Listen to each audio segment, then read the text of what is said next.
PRP, platelet rich plasma, ACP, autologous condition plasma, इनके results को आप कैसे इम्प्रूव कर सकते हो दोस्तों।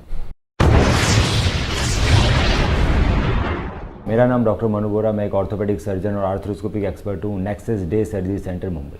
सो दोस्तों, पीआरपी या एसीपी बहुत सारी कंडीशंस में यूज़ होता है, जैसे कि अगर जब घुटने घिस जाते हैं, जब नी पेन होता है, ओल्ड एज में ऑस्टियोआर्थराइटिस, उसमें कार्टिलेज को रीजनरेट करने में काम में आता है।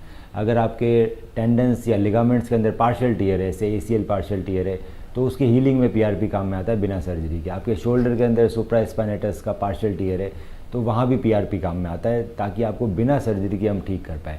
उसी तरह से बॉडी में कहीं और भी टेंडिनाइटिस है, मतलब टेंडन का इन्फ्लेमेशन या पार्शियल टीयर्स है, वहाँ पे पीआरपी यूज़ होता है। पीआरपी यूज़ होता है हेयर रीग्रोथ में, आपके बालों को बढ़ाने के लिए। फेस पे पीआरपी यूज़ होता है, इसको नाम है वैम्पायर फेशियल। सो बहुत जगह पीआरपी यूज़ होता है, जो बेसिकली आपके बॉडी टिश्यू को रीजनरेट करता है। जो चीज़ डैमेज हो रखी है उसको रीजनरेट करता है, दोबारा नया की तरह करता है। सो कुछ चीज़ें बहुत इंपॉर्टेंट है दोस्तों, जो पीआरपी में ध्यान रखनी पड़ती है। पहला, आपका बीपी, ब्लड प्रेशर कंट्रोल में रहना चाहिए। अगर आप ओल्ड एज हो और आपको ऑस्टियोआर्थराइटिस है और आपको पीआरपी रिकमेंड किया गया है, तो बहुत ज़रूरी है कि आप अपने बीपी को कंट्रोल में रखिए। इंक्रीज्ड ब्लड प्रेशर आपके जो प्लेटलेट्स होते हैं उसके नंबर को रिड्यूस कर देता है। आप सब जानते हैं कि PRP is platelet rich plasma. Platelets बहुत ज़रूरी हैं, वही रीजनरेट करते हैं, वही एग्रीगेट होते हैं, तो बीपी का रिडक्शन होना बहुत ज़रूरी है। सेकेंड पॉइंट आता है डायबिटीज़। अगर आपकी शुगर ज़्यादा है दोस्तों, तो प्लेटलेट जल्दी एग्रीगेट हो जाते हैं, मतलब वो जल्दी डालते ही फटाफट जम जाएंगे, इसका मतलब फिर असर नहीं आएगा। तो बहुत ज़रूरी है कि आपकी शुगर भी कंट्रोल में रहनी चाहिए। तीसरा पॉइंट आता है डाइट का। अगर आपके सैचुरेटेड फैटी एसिड ज़्यादा हैं ब्लड के अंदर, तो उसमें फैट कंटामिनेशन आता है पीआरपी में। जो नॉर्मल पीआरपी होता है वो गोल्ड कलर का दिखाई देता है। अगर किसी का एलडीएल या ट्राइग्लिसराइड ज़्यादा है ब्लड के अंदर, तो उसमें टर्बिड, वाइट टर्बिड सा पीआरपी बनने लगता है, जिसमें फैट का कंटामिनेशन होता है। तो ये भी पीआरपी के रिजल्ट्स को कम करता है। इसके अलावा बहुत सारी ड्रग्स हैं जो पीआरपी के रिजल्ट्स को कम करती है, वो आपको छोड़नी पड़ती है 2 दिन तक, कुछ 5 दिन तक। पहली आती है नेसेट्स। जो पेन किलर्स में अगर नेसेट्स ले रहे हैं तो वो इन्फ्लेमेशन कम करेगी, पीआरपी का असर भी कम करेगी। सो कोई भी पेन किलर आपको नहीं लेनी है। सेकंड आती है एंटी प्लेटलेट ड्रग, जैसे एस्पिरिन हुई, क्लोप्रिडोग्रेल हुई। ये भी चीज़ें प्लेटलेट के एक्शंस को इनिबिट करती है और पीआरपी के असर को ख़त्म करती है। तीसरी ड्रग्स आती है जिसमें आते हैं steroids. So long acting corticosteroids कई बार हम देते हैं पेशेंट्स को, बहुत सारी डिजीज़ में दिया जाता है स्टेरॉइड, वो भी हमारे इन्फ्लेमेशन को कम करती है और पीआरपी के रिजल्ट को डिक्रीज करती है।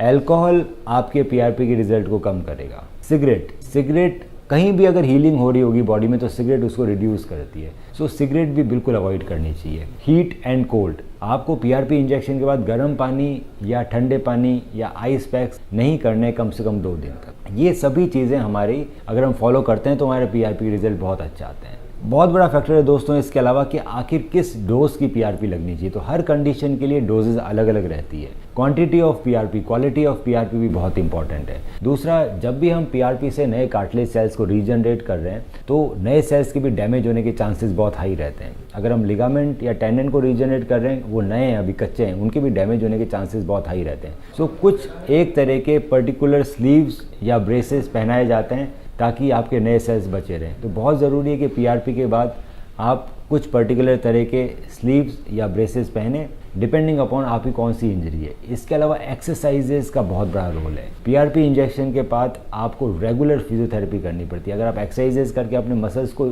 इम्प्रूव नहीं करेंगे, वो भी स्पेसिफिक एक्सरसाइजेस, हर पीआरपी इंजेक्शन के बाद जिस डिजीज़ के लिए लगाया गया है उसके लिए स्पेसिफिक एक्सरसाइजेस प्लान बनाया जाता है, वो आप फॉलो करेंगे तभी आप ठीक होंगे। सो दोस्तों, ये सारी चीज़ें जब हम करते हैं तब जाके एक पेशेंट को हम बिना सर्जरी के ठीक कर पाते हैं। अगर आपको इसमें कोई भी डाउट है तो आप हमें अपनी एमआरआई भेज सकते हैं। अगर आपका एज ज़्यादा है और आपके घुटने दर्द करें, कंधे दर्द करें, तो आप हमें अपने एक्सरे भेज सकते हैं व्हाट्सएप पे, और उसकी स्टडी करके मैं बताऊंगा कि आखिर हम आपको पीआरपी से ठीक कर सकते हैं या एसीपी से ठीक कर सकते हैं या नहीं।